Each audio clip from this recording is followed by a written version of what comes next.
Okay. Now we're zone turn. So it's pedal. It's all off of my shoulders. I do a lot of that stuff, right? Trying to emulate the quarterback's action. Obviously, I'm exaggerating, but that's the point of individual work, is to exaggerate technique.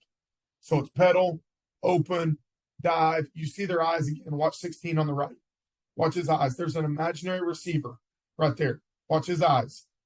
Snap, then snap back. Watch 28's eyes on the left. Snap, then snap back to me. Perfect. You know what the heck you're looking at. Okay. Now we want a speed turn. Same initial pattern. Pedal, open. Now we speed turn out of it. What I tell our guys they need to be thinking, right? Like coming out of every other pedal, if I'm backpedaling and I want to break right, obviously I want to plant off my left foot initially.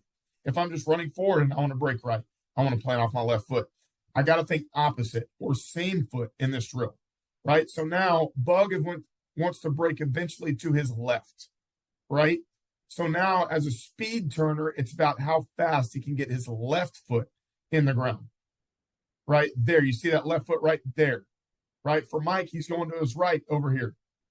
Okay. Now it's about getting that right foot in the ground right there. You see their eyes, then they snap back to the quarterback. Perfect. Okay. BYU game this past year. Okay. Pretty good up top. The ball actually goes into the boundary, but watch Terrence Brooks right here. Really good player for us. Good eyes. He is turned around.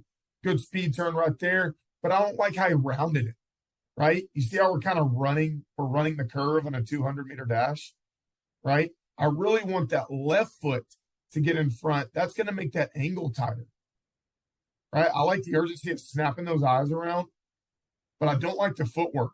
We're rounding that too much. As a side note, when you're coaching post safeties, if a running back leaves the backfield early, we're in man coverage right here, man free. If a running back hot releases out of the backfield, you better get your butt moving that way. Because chances are you got a mismatch. Either a D end or a linebacker is covering him. And if he's hot releasing like that, he's the first read. So get your ass going. Pretty good overlap. Nice job by the D end. Okay, post corner. 16 on the right here's guessing a little bit. That happens. We're all guilty of it.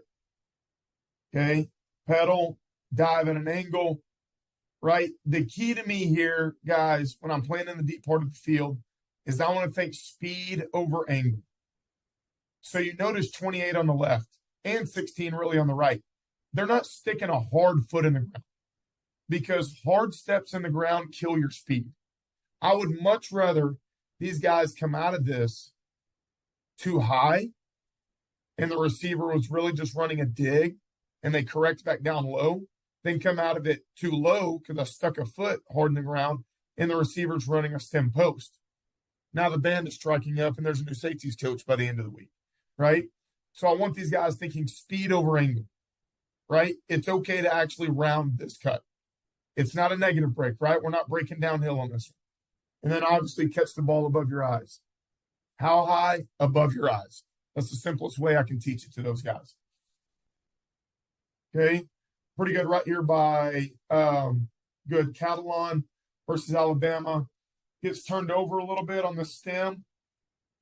I think he's a little on his heels. Not very clean in his pedal. Where the guy ends up climbing his cushion. That's okay. He gets in his blind spot. Snap. Good. Speed over angle. This is what I'm talking about. Worst case scenario. This clip will come up again later on talking about the back.